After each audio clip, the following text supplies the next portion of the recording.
datang di sesi panel diskusi kami mengenai ancaman kejahatan terorganisir lewat data. Hari ini kita akan membedah bagaimana Organized Crime Index menjadi alat penting untuk memahami risiko kriminalitas global dan ketahanan negara. Bersama saya telah hadir dua narasumber luar biasa, Dr. L. Vasquez, Regional Advisor dari UNODC, dan Ratu Mahardika sebagai aktivis hak asasi manusia dan anti korupsi dari Transparency Action Collective. Terima kasih atas kehadirannya. Kita langsung masuk ke pertanyaan pertama. Dr. L, bagaimana Anda melihat kondisi kriminalitas dan ketahanan global saat ini berdasarkan laporan OCI tahun 2023? Berdasarkan dari Organized Crime Index, untuk data secara global, indeks kriminalitas meningkat menjadi 5,03, sementara resiliensi stagnan di angka 4,81. Artinya, kejahatan terorganisir tumbuh lebih cepat daripada kapasitas negara dalam menanganinya. Ini adalah tren berbahaya karena memperlebar gap antara ancaman dan juga daya tingkat institusional.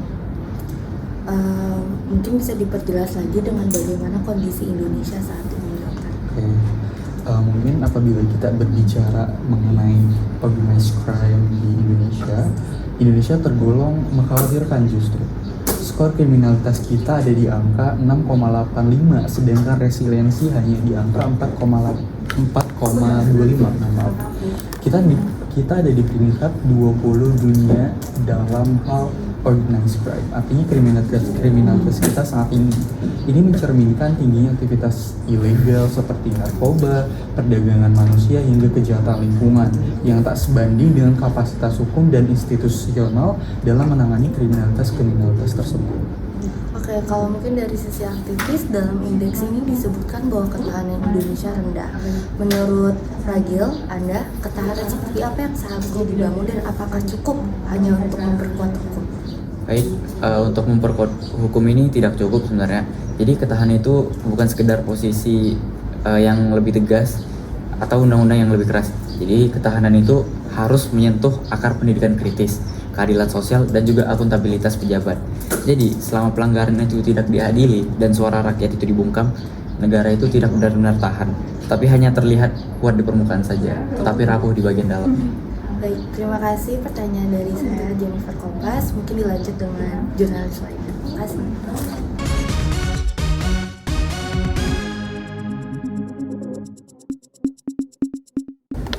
Untuk melanjutkan sesi pertanyaan tersebut, saya Bella dari Tempo ingin melanjutkan diskusi tentang analisis indeks dan struktur data. Baik, saya akan melanjutkan pertanyaan tersebut. Dr. L, bisa dijelaskan bagaimana struktur indeks ini dibangun dan indikator apa yang paling penting? Untuk data yang kami olah dari Organized Crime Index ini sendiri, pertama-tama kami menggunakan framework berupa pyramid light shade. Nah, di situ itu kita mendapatkan datanya berdasarkan langkah-langkah. Pertama, literature review, data collection dari lokal maupun internasional, lalu ada scoring 1, scoring 2, lalu selanjutnya ada regional expert group verification, itu berupa diskusi, dan juga ada internal calibration, itu berupa analisis data bersama tim-tim kami di internal.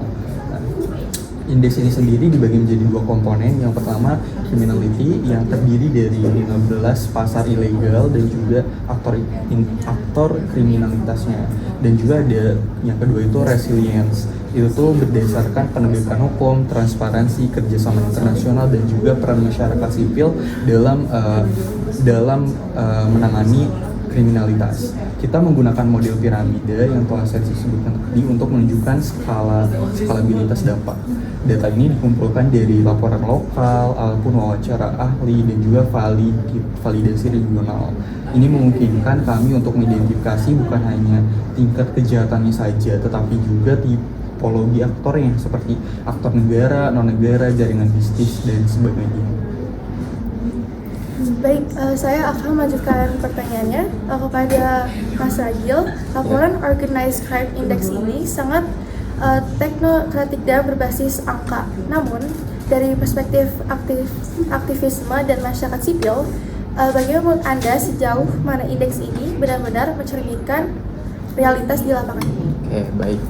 Menurut pandangan saya saya percaya bahwa data itu penting, tetapi data yang penting ini tidak boleh menjadi pengganti realitas, karena bisa saja realita dari data yang didapatkan dan juga realita di lapangannya itu berbeda. Misalnya di lapangan kami yang kami lihat ini bukan cuma angka, tetapi dampaknya. Misalnya dari anak-anak yang dijual, perempuan yang diperdagangkan, kemudian pelakunya kebal hukum. Nah, kalau indeksnya itu hanya dibaca oleh teknokrat dan tidak dipakai untuk perubahan kebijakan konkret, jadi nilainya ini tidak berdampak apa-apa alias nihil. Ini apakah Indonesia punya ciri khas dalam tipologi ini? Iya, menurut saya ada sih. Indonesia ini menunjukkan keterlibatan tinggi dari aktor negara, serta juga dominasi pasar narkoba dan juga perdagangan manusia. Selain itu, tingkat korupsi yang tinggi di Indonesia juga menjadi salah satu faktor kriminalitas di Indonesia itu tinggi. Selain itu juga kejahatan lingkungan ternyata seperti perdagangan satwa dan rempah-rempah ilegal itu ternyata masih menonjol di Indonesia. Hal ini juga menyebabkan Indonesia berada pada posisi 20 dalam ranking kriminalitas, sedangkan dalam ranking resiliensi itu Indonesia ada di peringkat 123, yang mana itu tuh sangat gapnya sangat jauh, yang menunjukkan Indonesia sangatlah rentan dalam kriminalitas. Baik, saya ingin mengucap terima kasih untuk menjawab pertanyaan saya.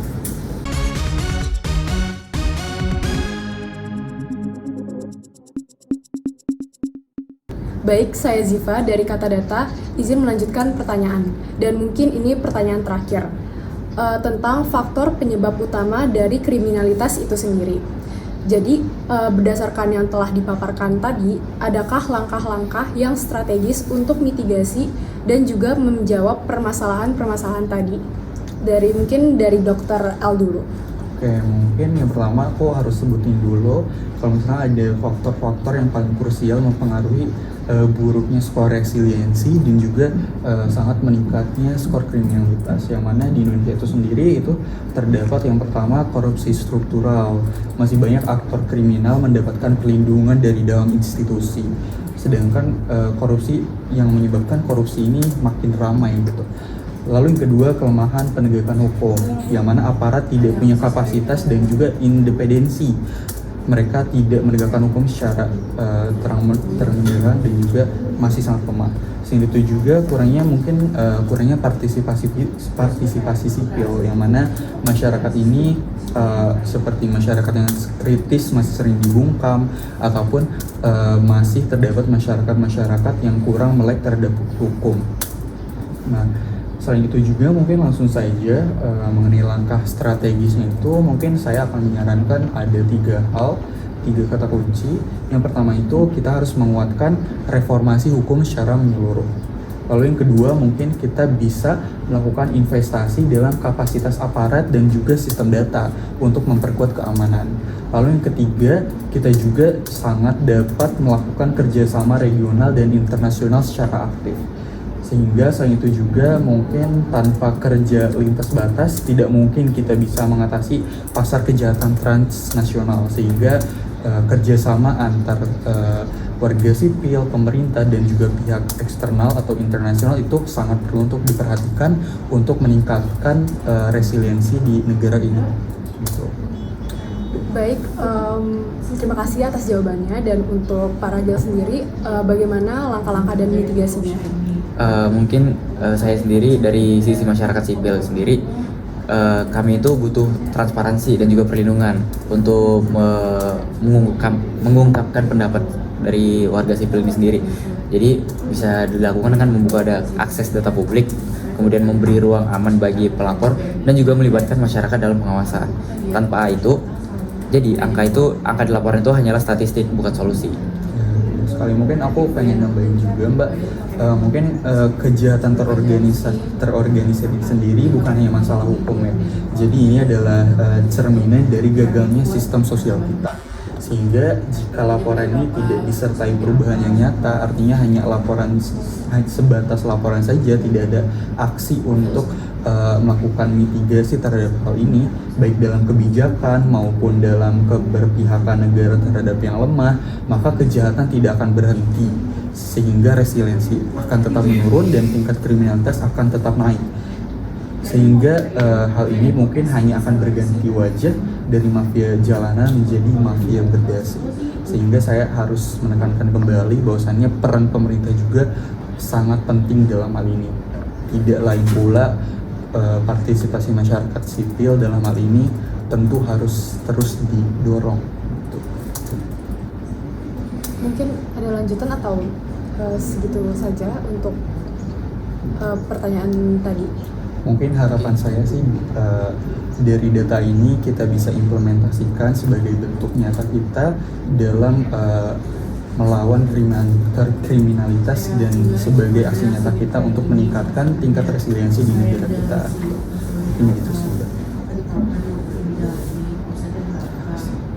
Baik, kami tutup wawancara pada hari ini.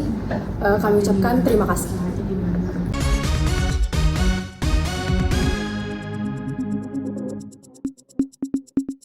Terima kasih banyak atas pandangan yang mendalam dari para narasumber Dr. El dan Mas Ragil. Data yang disajikan dalam Organized Crime Index memberitahu kita lebih dari sekedar peringkat, tapi juga memberi kita peringatan dan arah untuk bertindak. Terakhir, jika ada satu kalimat penutup dari Anda masing-masing, apakah ada? Saya ada berdasarkan orang yang menganalisis data mungkin.